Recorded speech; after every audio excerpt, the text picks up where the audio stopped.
Hey guys, Mario here. So, yes, I'm back from Sacramento and I learned a lot. A lot of what I want to share with you guys today. So, this is a very special Mario Presents. It's going to talk to you guys about lobbying and how this whole system works. It's interesting how I went up there knowing absolutely nothing. I was invited by the Freedom Angels, Denise Aguilar and Tara Thornton. They had some time. They said they have an expert witness. Would I like to be one? I said, sure. I had a minute and a half, and I didn't know how this was going to play out. I got there in the morning. Okay, we're there, and my assemblyman who sponsors the bill, or the person who's I'm going to be speaking on, they're at the end of the alphabet. I had no idea that they take the assembly bills in order of alphabet based on the name of the assembly person. So if your name is Avila, obviously you're going to be seen in the morning.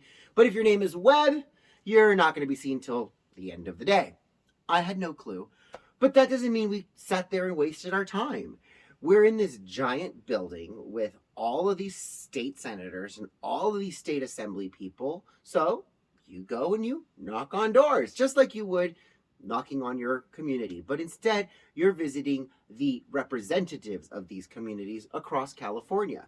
The light is green on the door. You walk right in and you say, "Hi, my name is Mario Presents. I'm coming from the Palmdale Freedom Coalition. Have you heard about this bill?" And they go, "Oh, no, da, da, da." You can always ask to speak to the legislative aide, the lead legislative aide, because they're the ones who are going to be relaying the information. If no one's available, hey, leave them information with the page and say, "Hey, I just wanted to make sure I stopped by and I told the assembly person or the senator, make sure you vote no on this, or make sure you vote yes on this," whatever the case may be. And you're not limited just to visiting people who have green lights. You can visit a door that has a red light. You just got to knock and say, "Hey, is someone going to come in?" And whether they're sympathetic to your cause or not, it's still benefits you to visit them, because if they're sympathetic to your cause, you can walk in and you can give them a positive affirmation. "Thank you so much for standing with us on this bill, blah, blah, blah, blah, blah." You're reinforcing them and you're giving them additional information so that when they're challenged by their colleagues, they can say, "Well, no, my constituent reminded me that blah, blah, blah, blah, blah."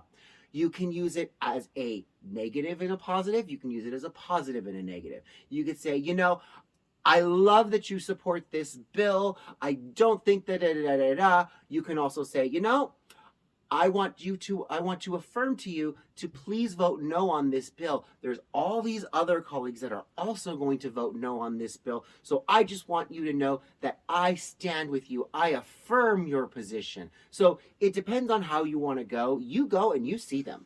And yes, I visited Scott Wiener, the sponsor of AB 866, which is trying to allow 15-year-olds to make their own medical choices away from the purview of their parents.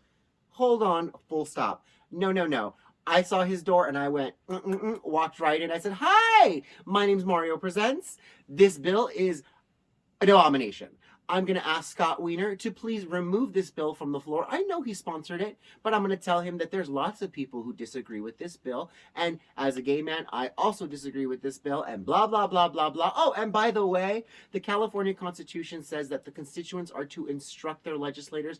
I, as a constituent, am instructing my legislator right now, take it off the floor and don't bring it back. We're not doing this. And yes, I was sassy. And I think I was probably the most ostentatious person there.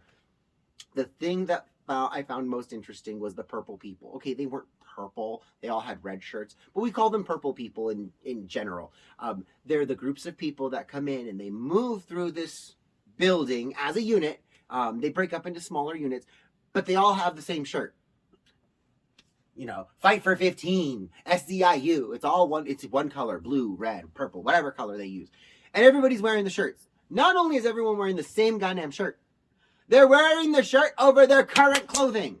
Honey, if they gave you a shirt, go take your shirt off. Don't throw it on over something or cut the sleeves off and be like, "Hey, look at me, I got a sleeveless tank top." No, that's not how this works. If you're going to make it a sleeveless tank top, make it a sleeveless tank top and rock that. Don't put it over your current clothing.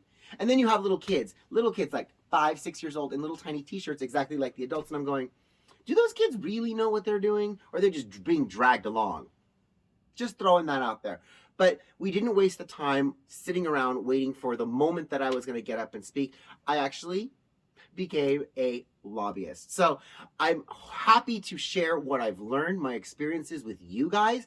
And if you were watching, I want you to understand that files that go into suspense aren't a bad thing. When a file is suspense or a bill is in suspense in the California legislature, what they do is it's suspended in midair. It's not a bad thing like suspended from school. When you're suspended in midair, you basically let it float, and when you feel you have enough votes to pass your bill, you bring it from suspension and you bring it to the floor, and then they vote on it. But you don't want to bring it to the floor if you know it's going to fail. So that's why bills just sit in suspense. And all those bills that you guys saw yesterday were going before the Appropriations Committee before they went to suspense. So I spoke about the fiscal impact. I'm hopeful that they heard me. I'm excited that other people resonated with my message, and I look forward to doing even more. This is just the first step, because once a door is open, let me tell you, I'm going to walk right through there, and I'm going to make sure everyone looks at me. I love you guys all, and I'll talk to you guys soon. Mwah!